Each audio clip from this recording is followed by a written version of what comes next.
Kremlin has denied reports that President Putin and President-elect Donald Trump spoke on the phone. The Washington Post is saying that Mr. Trump spoke with the Russian president just hours after his election win last week, urging him not to escalate the war in Ukraine. But in the past few minutes, the Kremlin's leader spokesperson Dmitry Peskov has denied that there was any call, saying it doesn't correspond at all to reality. It's completely made up. It's false information. There was no conversion. Well, according to the Post, Mr. Trump made the call from Mar-a-Lago residence, where he said to have reminded President Putin about the large US military presence in Europe and expressed interest in further efforts to end the war in Ukraine. Donald Trump campaign team said that they will not comment on the reports. Here, our North America correspondent David Willis. I stop wars. The fifth phone calls with Russia should have never happened with Ukraine, would have never happened with if I were president, would have never happened. There's been uncertainty surrounding Donald Trump's intentions in regards to Ukraine,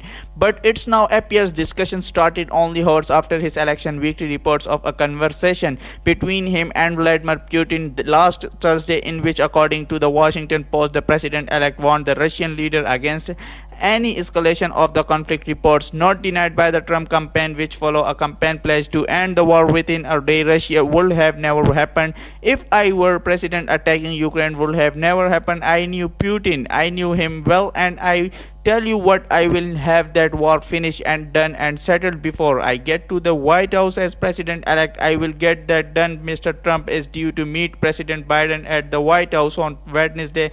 The message to an incoming president's spectacle about continued as funding from an outgoing one whose support was total. Don't abandon Ukraine. Our approach remains the same as it's been for the last 2.5 years, which is to put Ukraine in the strongest possible position on the battlefield, so that is ultimately in the strongest possible position at the negotiating table, and it should be up to a Ukraine to decide for its own sovereignty and its own territorial integrity. When and how it goes to the negotiating table as power is transferred, there are fears that conflict could escalate. This was the scene in western Ukraine after Russia launched one of its biggest drone attacks of the war so far. Ukraine is demanding NATO membership and the return of land annexed by Russia. Donald Trump has reportedly assured Ukraine leadership of his support, but the question is on what terms. Washington. So what have we heard from the Kremlin? Here's our Russia editor Steve Risonberg. Non yet the Kremlin has not commented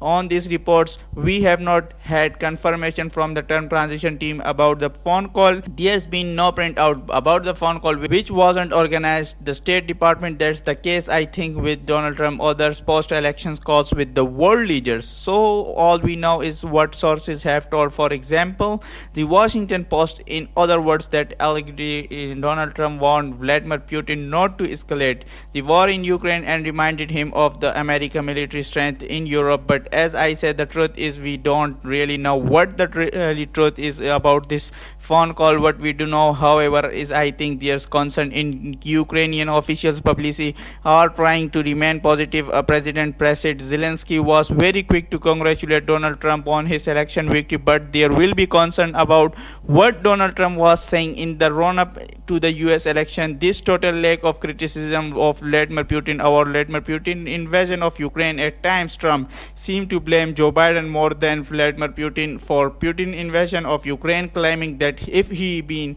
in the White House, Donald Trump, then Vladimir Putin would not have invaded it. And Trump was very critical about the scale of US military and economic assistance for the tens of billions of dollars that America has sent Ukraine. Added to all that, if you think back to September and what Dance, the vice president-elect, was saying, he sort of sketched out of what a peace deal for Ukraine could look like. It sounded very similar to what Vladimir Putin had been talking about. In other words, under that idea, Russia would get to keep the territory that it had seized already. There will be some kind of demilitarized zone, and Ukraine would have to sign up to neutrality. In other words, Ukraine would not be able to join NATO if that's the kind of deal we are taking speaking about on over the next few months, that will not go down well in the key. But as I say few details in these reports of a phone call between Donald Trump and Vladimir Putin, so our Russia editor there, Steve Rosenberg, and we were speaking to him